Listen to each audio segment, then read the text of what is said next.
Bonjour et heureux de vous retrouver à nouveau aujourd'hui autour de la parole du Seigneur. Que Dieu renouvelle vos forces, qu'il vous garde dans la foi et que vous puissiez avoir la grâce de voir sa bonne main vous accompagner aujourd'hui encore. Alors, j'aimerais lire avec vous pour la dernière fois au chapitre 22 du livre de la Genèse. Nous lisons des versets 15 à 18. Voilà, c'est ça. Alors il est écrit, après qu'Abraham ait accepté d'offrir son fils Isaac en sacrifice, mais que Dieu finalement a retenu sa main de le faire, bien entendu, car Dieu ne veut pas cela.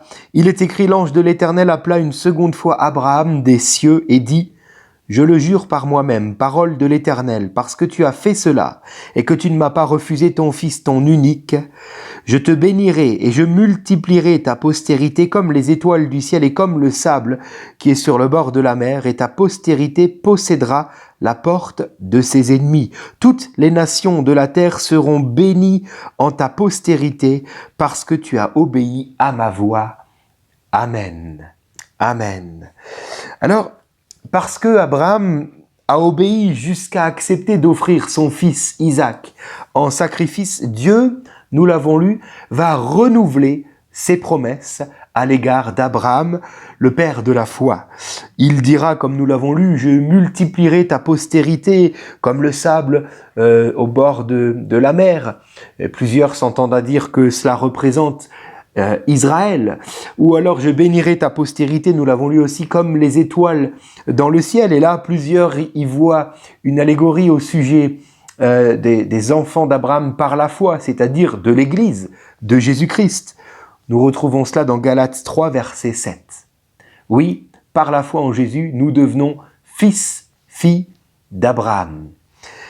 Mais cette fois-ci, la promesse de Dieu va plus loin que les autres fois, puisque Dieu rajoute, comme nous l'avons lu au verset 17, « Ta postérité possédera la porte de ses ennemis ». Alors qu'est-ce que cela veut dire?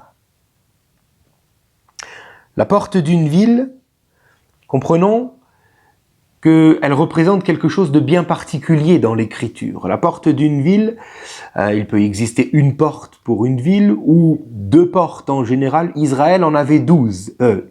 Jérusalem en avait 12, pardon. Quoi qu'il en soit, c'est par la porte d'une ville, la porte principale surtout, que les ennemis viennent pour attaquer, assiéger la ville. La porte d'une ville devait donc être réellement une forteresse bien gardée, et les meilleurs soldats de la ville étaient postés là, à la porte. C'est aussi à la porte des villes que se réglaient les affaires de la ville, les transactions de la ville, les affaires commerciales, etc. Je pense par exemple à Boaz ou Boz, selon les traductions, et Ruth, dans le livre de Ruth, justement, où justement cette affaire de la loi du Lévirat se passera où? Aux portes de la ville. Les anciens de la ville se plaisent à se rassembler aussi chaque matin à la porte de la ville, afin de voir qui entre et qui sort de la ville. C'est donc un endroit bien stratégique. Et Dieu dit à Abraham, je te donnerai à toi, à tes descendants, vous posséderez les portes des villes de vos ennemis. Il y a donc une promesse bien précise. Abraham, parce qu'il n'a pas refusé son fils, aura maintenant, ainsi que ses descendants, la possession des portes des villes ennemies. Autrement dit, les Juifs vont avoir le contrôle des commerces et des transactions des peuples ennemis. Et c'est quelque chose de merveilleux.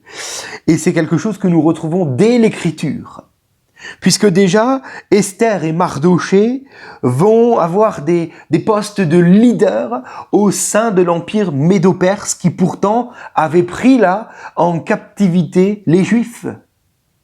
Daniel va avoir le poste juste en dessous de celui du roi de Babylone, lorsque Babylone va emmener en exil tout Israël. Daniel, le juif, sera placé là, en haute autorité. N'est-ce pas aussi ce que nous pouvons voir depuis la diaspora juive, que même encore aujourd'hui, un grand nombre de leaders mondiaux, que ce soit au niveau de l'éducation, de la science, de la politique, des musiques ou des arts, ou même de l'économie, un grand nombre de ces leaders mondiaux sont des juifs. Savez-vous que parmi le top 50 des milliardaires dans le monde, 10 sont des juifs? Ne pouvons-nous pas voir là la main de Dieu qui accomplit sa promesse et qui bénit son peuple? Moi, je me réjouis pour cela parce que c'est un tel Dieu que je sers. Alors, ce qui est vrai pour, on va dire, les descendants d'Abraham, tel le sable au bord de la mer, est aussi vrai pour les descendants d'Abraham, tels les étoiles dans le ciel, c'est-à-dire l'Église de Jésus-Christ. Alors je ne parle pas forcément maintenant d'aspect financier ou d'être leader dans ce monde, quoique le Seigneur aussi nous conduit à des positions élevées, je le crois, car nous sommes ses enfants. Mais j'aimerais parler aussi d'une position face aux portes de nos ennemis en tant que chrétiens. Il est écrit dans Matthieu 16, 18. « Et moi je te dis que tu es Pierre, et que sur cette pierre je bâtirai mon église, et que les portes du séjour des morts ne prévaudront point contre elle. » Alléluia! Nous avons là une promesse merveilleuse du Seigneur. De la même manière que les Juifs, depuis toujours, nous pouvons dire, ont subi des attaques et des attaques à répétition de la part de peuples ennemis. De la même manière, l'Église de Jésus-Christ essuie aussi des attaques de la part des ténèbres. Mais les ténèbres ne sauraient faire quoi que ce soit contre ceux qui sont des fils de la lumière. Au contraire, les ténèbres fuient. Alléluia. Comprenons que, puisqu'Abraham n'a pas épargné son fils, alors toutes les nations seront soumises à Israël. Je peux vous lire dans Zacharie 2, versets 8 et 9, il est écrit ceci: « Car ainsi parle l'Éternel des armées, après cela viendra la gloire. Il m'a envoyé vers les nations qui vous ont dépouillé, en parlant d'Israël. Car celui qui vous touche, touche à la prunelle de son œil. Voici, je lève ma main contre elles, et elles seront la proie de ceux qui leur étaient asservis, c'est-à-dire des Juifs. Et vous saurez que l'Éternel des armées m'a envoyé. » Alléluia. Mais non seulement les nations sont soumises à Israël, mais aussi sont bénies en Israël, car à la fin des temps, les nations vont se rassembler en Israël afin de se prosterner devant le roi d'Israël, le Messie. Alléluia.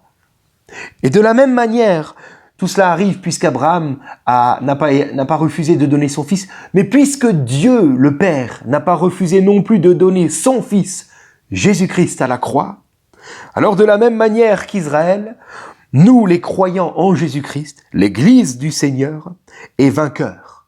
Vainqueur sur la mort et vainqueur sur l'enfer. Et l'ennemi ne peut rien contre cela. Je lis pour vous Hébreux 2, Hébreux chapitre 2, versets 14 et 15, il est écrit: « Ainsi donc, puisque les enfants participent au sang et à la chair, il a également participé lui-même, Jésus-Christ, afin que, par la mort, il rende impuissant celui qui avait la puissance de la mort, c'est-à-dire le diable.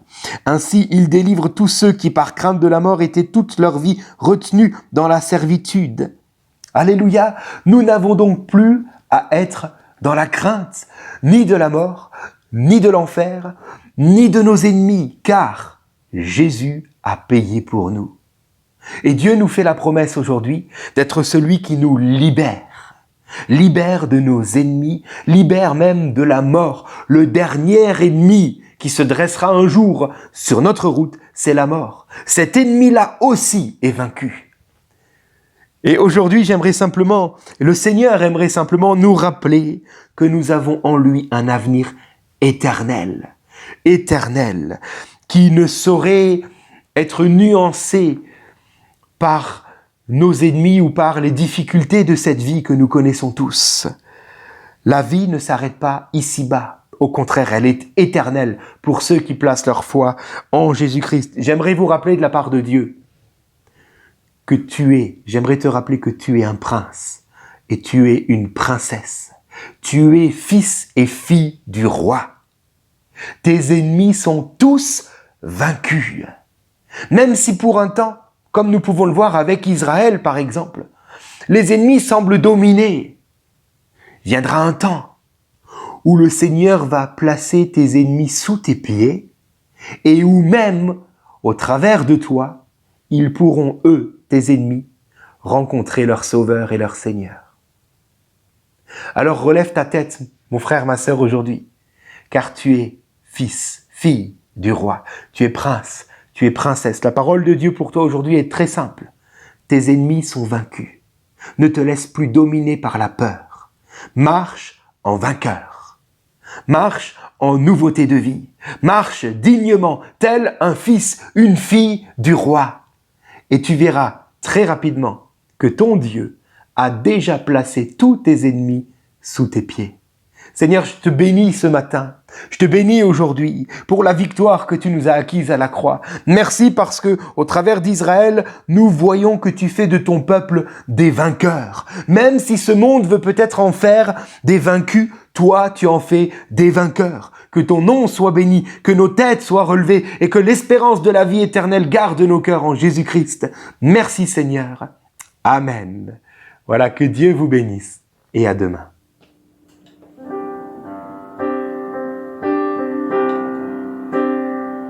J'élève un Alléluia en présence de mes ennemis.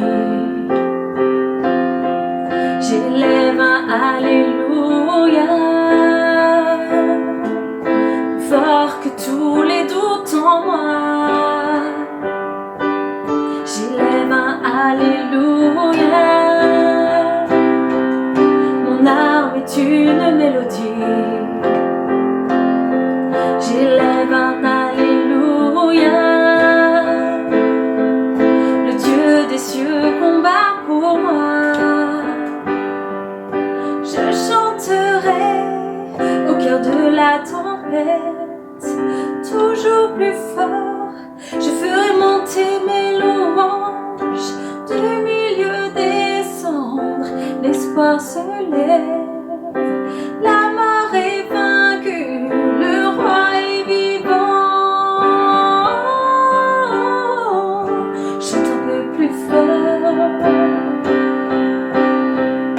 chante un peu plus fort, chante un peu plus fort, chante un peu plus fort, chante un peu plus fort en présence de tes ennemis.